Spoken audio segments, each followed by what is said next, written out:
फातिमा एक छोटे से गांव में रहती थी, जहां की हवा में सादगी और मोहब्बत घुली हुई थी।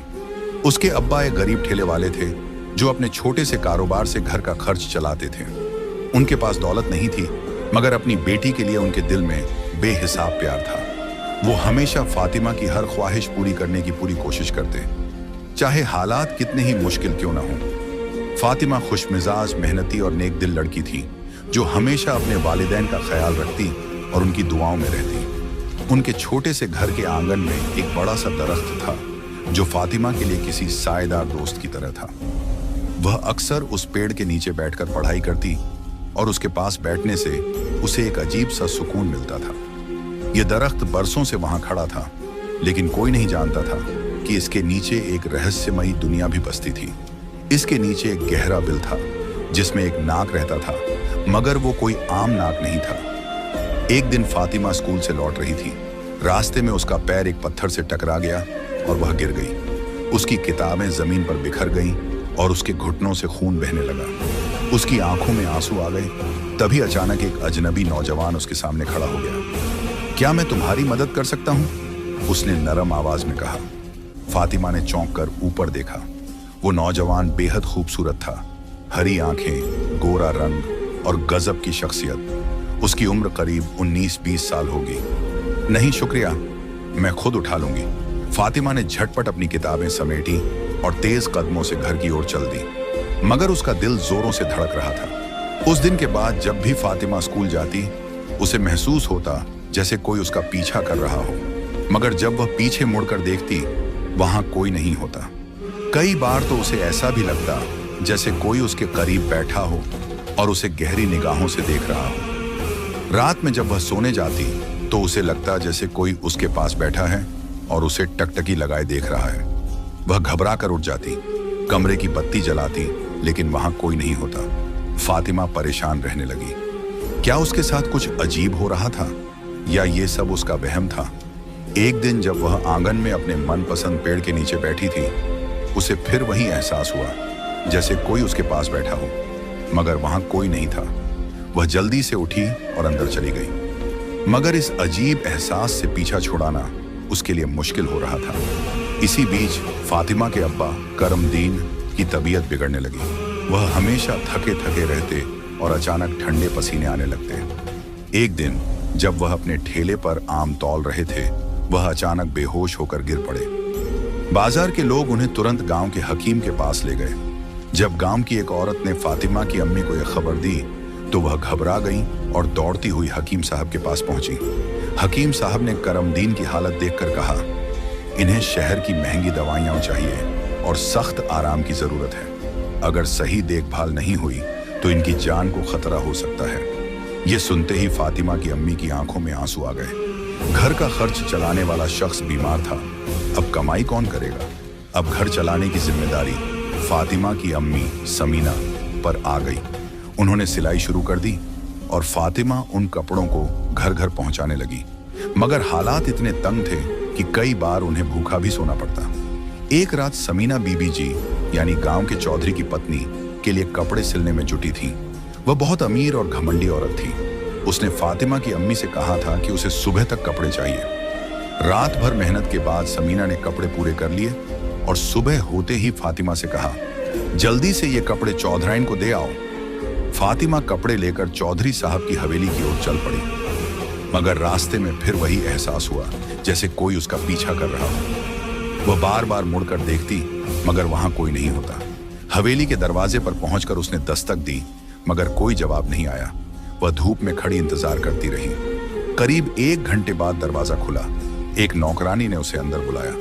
अंदर चौधराइन रेशमी कपड़ों में सजी हुई सीढ़ियों से नीचे उतर रही थी। वह बेहद घमंडी औरत थी, जिसने गरीबों को हमेशा हिकारत की नजर से देखा था। कौन हो तुम? उसने तीखी आवाज में पूछा। बीबी जी, मैं फातिमा, मेरी अम्मी ने आपके कपड़े भेजे हैं। चौधराइन ने कपड़े देखे और आंखें संकरी कर ली। फिर बोली, ठीक है, रुको, मैं पैसे लाती हूँ। फातिमा को वहां बैठकर फिर इंतजार करना पड़ा। जब उसे पैसे मिले तो वह तेजी से घर की ओर लौट चली, मगर इस बार उसे अपने पीछे किसी की मौजूदगी का एहसास और भी तेज हो रहा था। जैसे ही वह घर के करीब पहुंची, अचानक उसे लगा कि कोई उसके बहुत करीब आ गया है। उसने घबराकर पीछे देखा, मगर वहां कोई नहीं था। मगर इस बार हवा में वही खुशबू थी जो उस दिन उस अजनबी नौजवान के पास थी। क्या यह वही नौजवान था? क्या यह सिर्फ एक इत्तेफाक था या कोई राज था जो धीरे धीरे खुलने वाला था? बार बार पीछे मुड़कर देखने पर भी उसे ऐसा ही लग रहा था जैसे उसके पीछे कोई आ रहा हो। किसी के कदमों की आहट वह बार बार महसूस कर रही थी और घबराहट में तेजी से भाग रही थी। भागते भागते वह अपने घर के दरवाजे तक पहुंची और वहां आकर ही उसने राहत की सांस ली। दरवाजा खोलकर अंदर आई तो उसकी मां बेचैनी से आंगन में टहल रही थी। फातिमा, कहां रह गई थी तू? सुबह गई थी और अब वापस आई है? मां ने चिंता से पूछा।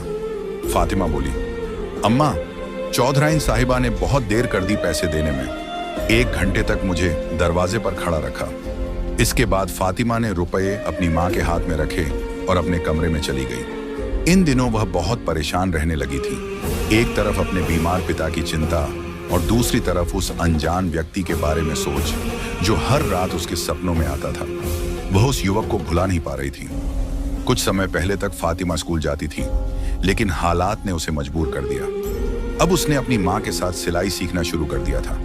उसकी मां का कहना था, बेटी, मेरी जिंदगी का कोई भरोसा नहीं, तुझे कोई ना कोई हुनर सीख लेना चाहिए। समय बीतता गया, 5 साल गुजर गए, लेकिन फातिमा को अब भी ऐसा लगता जैसे कोई अनजानी ताकत उसके आसपास है। जब भी वह कहीं जाती, उसे अपने पीछे किसी के कदमों की आहट महसूस होती। जब सोती तो ऐसा लगता जैसे कोई उसे गहरी नजरों से देख रहा हो। फातिमा अब अपनी मां से भी बेहतर कपड़े सिलने लगी थी। गांव की औरतों को उसके सिलाए कपड़े बहुत पसंद आते थे, यहां तक कि चौधराइन को भी। हालांकि फातिमा को वह लोग पसंद नहीं थे, लेकिन मजबूरी थी। उनके कपड़े सिलने पड़ते थे क्योंकि वे अच्छे पैसे देते थे और इन्हीं पैसों से घर का खर्च चलता था। दिन इसी तरह गुजरते रहे। एक दिन रात के समय पूरा गांव सन्नाटे में डूबा हुआ था।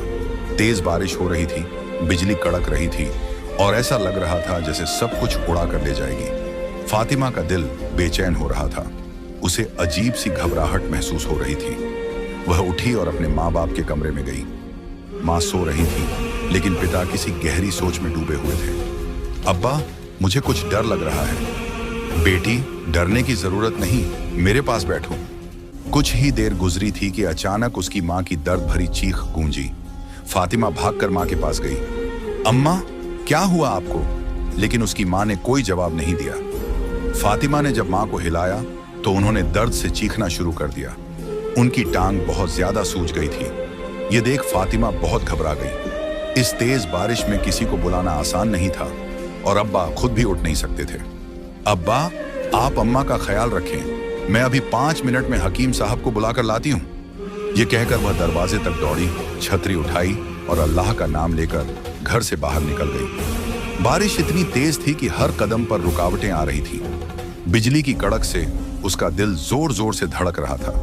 रास्ते में अचानक उसे ऐसा लगा जैसे कोई उसके पीछे चल रहा है। जब उसने मुड़कर देखा तो वहां कोई नहीं था, लेकिन उसे अब भी किसी के कदमों की आहट सुनाई दे रही थी। थोड़ा आगे बढ़ने पर उसने देखा कि 2 आदमी जो नशे में धुत थे, एक बड़े पेड़ के नीचे शराब पी रहे थे। जैसे ही उन्होंने फातिमा को देखा, वे एक दूसरे को देखकर हंसने लगे। फातिमा को बहुत डर लगा। वह तेजी से आगे बढ़ने लगी, लेकिन वे दोनों उसके रास्ते में आ गए। इतनी रात को कहां जा रही हो? हम छोड़ आते हैं तुम्हें। मुझे तुम्हारी मदद नहीं चाहिए, हट जाओ मेरे रास्ते से, फातिमा ने गुस्से से कहा। लेकिन वे दोनों हंसते हुए बोले, इतनी रात को खुद चलकर आई हो, अब इतनी आसानी से कैसे जाने देंगे? ये सुनकर फातिमा की जान सूख गई। उसके पैरों में जैसे जान ही नहीं बची। आंखों से आंसू बह निकले। खुदा के लिए मुझे जाने दो, मेरी माँ की तबीयत बहुत खराब है, उसने हाथ जोड़कर विनती की। लेकिन उन दोनों ने उसका हाथ पकड़ लिया।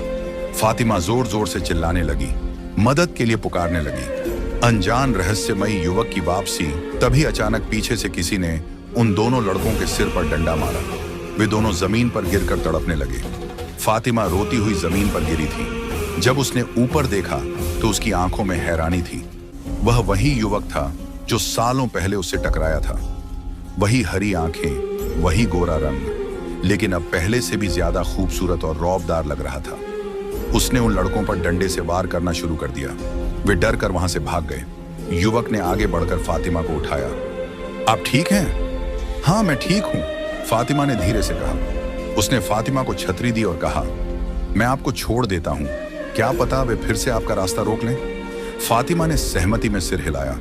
वह युवक उसे हकीम के घर तक छोड़ने आया और बिना कुछ कहे वहां से चला गया।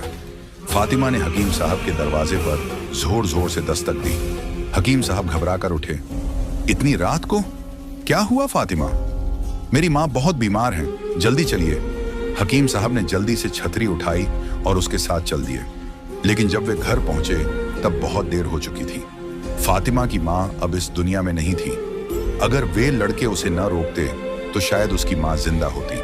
फातिमा अपनी माँ के शव के पास बैठकर जोर जोर से रोने लगी। माँ के गुजरने के बाद अब सारी जिम्मेदारी फातिमा पर आ गई थी। अब वह दिन रात कपड़े सिलती, सुबह लोगों के घरों तक कपड़े पहुंचाती, फिर अपने बीमार पिता के लिए दवा और घर के लिए राशन लाती। वह एक मशीन बन गई थी, लेकिन उसने हिम्मत नहीं हारी। उसकी माँ की मेहनत और सीख ने उसे जिंदगी के हर इम्तिहान का सामना करने की ताकत दी थी।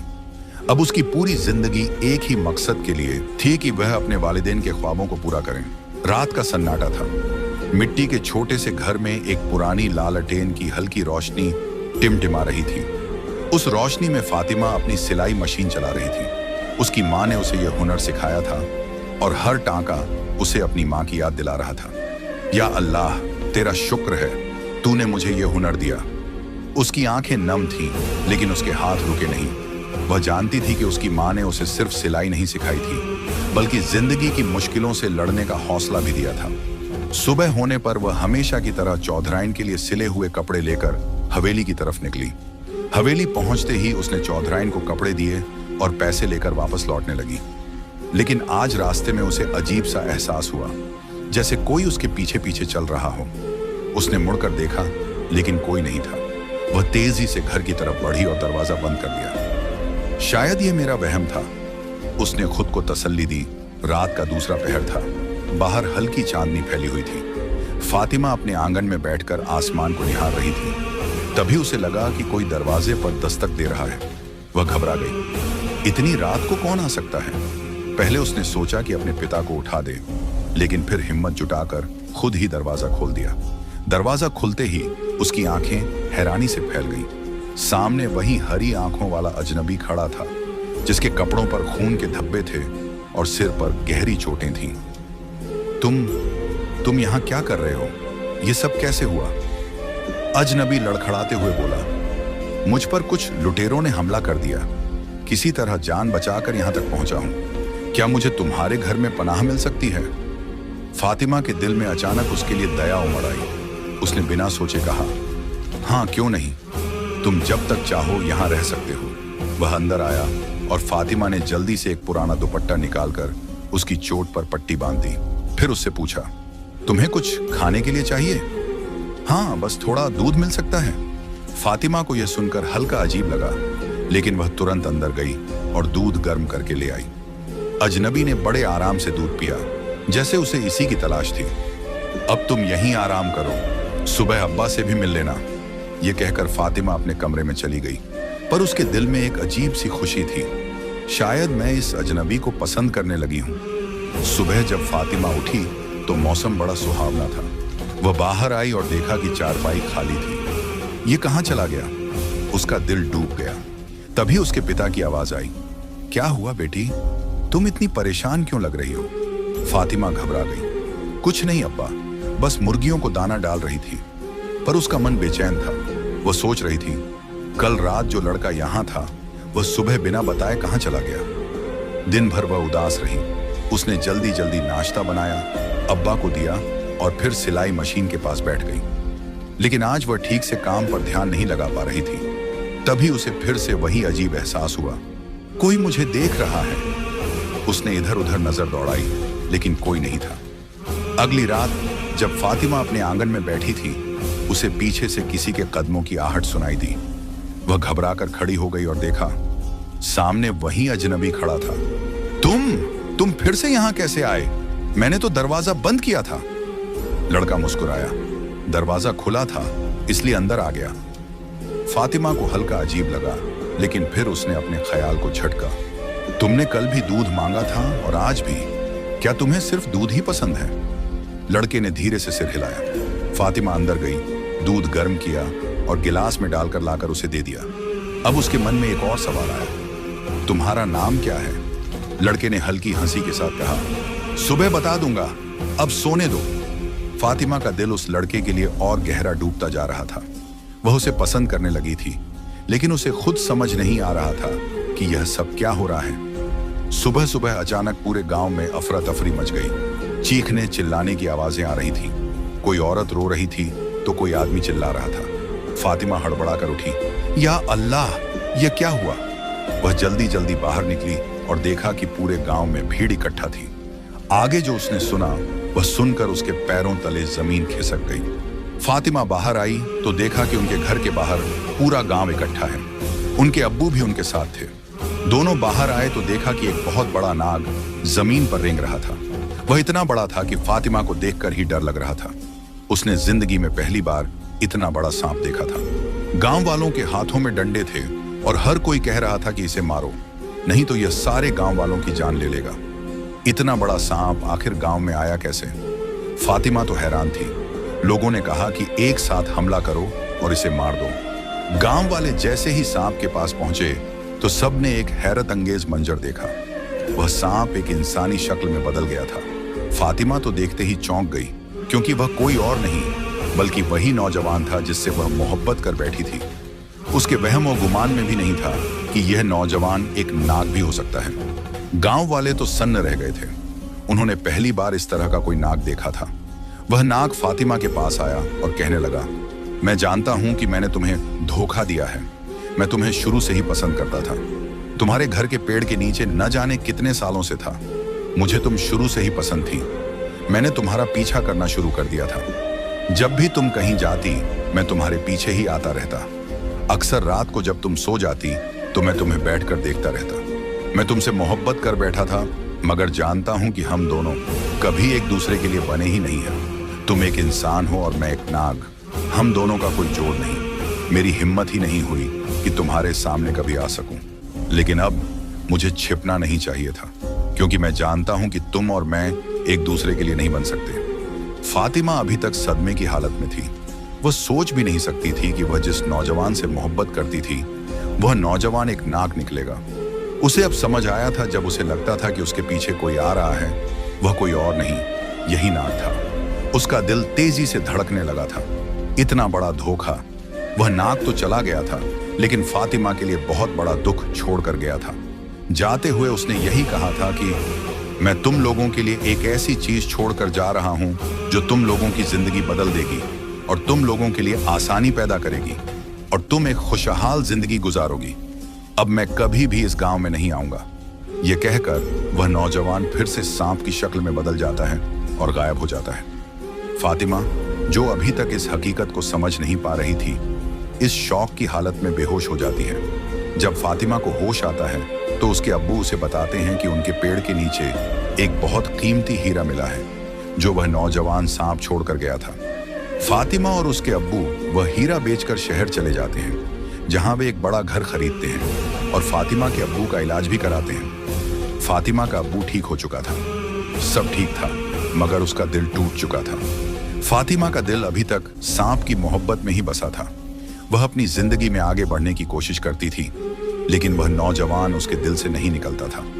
उसके अब्बू उसे शादी करने की बात करते हैं, लेकिन फातिमा कैसे बताए कि वह उस नौजवान को भुला नहीं पाती। आखिरकार एक दिन फातिमा के लिए एक अच्छा रिश्ता आता है और उसकी शादी हो जाती है, लेकिन दिल में वह सांप, वह नौजवान उसके साथ ही रहता है।